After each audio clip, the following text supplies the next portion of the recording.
July 5th, 2026. I have an idea. Well, curiosity. If the birth certificate makes United States citizens able to be auctioned off as a business, as a U.S. business, why, and then they actually participate in human trafficking and exploitation of intellectual property, blah, blah, blah, blah, and claim that that's their business, right? But they don't give them any credit for it. We're not going to go there. If that's a business that the United States can use a human any way they see fit to buy and sell, including the concept of when we work, we're being bought for our services, right? So now, if the United States sees that as the way we deal with currency exchange, why is the concept of currency exchange for a person, whether it's a male or a female, that wants to sell their body, why is that not classified legal? I'm just, and then we already made the age for children to work 16. I already know this is very controversial. Back in the day, why do we have quinceañeras? Why is it at 15 we celebrate a girl? Isn't that when she hits puberty? When she becomes a woman, bodily wise? But we also orchestrated that into our religion, right? She's a woman now, she's able to do whatever. Again, I'm just stating facts. But my question is, because at 15 I was not ready for a lot of things. 20 was probably my best. When I was 20 was when I really was mentally focused in what I wanted to do, where I wanted to go, etc. Now everybody has a different stage in the mental.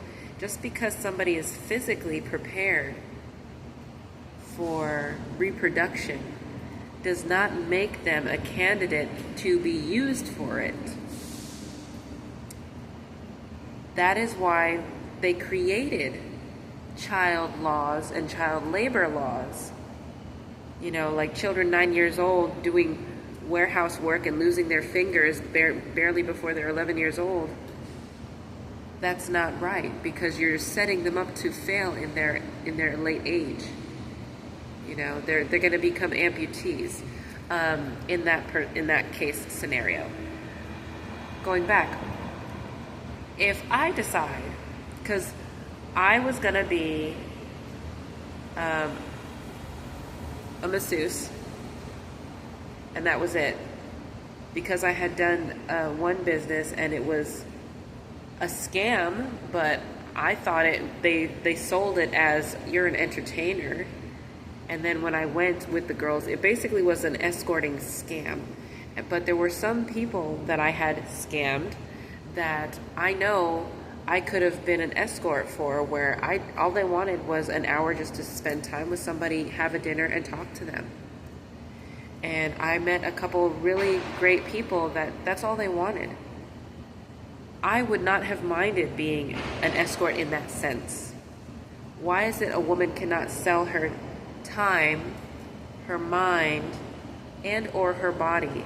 Same with a man. Why can he not do that as well? And why is it looked down upon, especially even in the Bible, where I read in Matthew 22, where it basically talks about the God of the living is about sexual relations. Now, I'm not saying that's all that it's about, but it's about loving your neighbor as you would love yourself. And I love myself, and I think that I should be treated well in those kind of intimacies. And I don't care if people think I'm weird or not, but if I saw a clone of myself, I would really be curious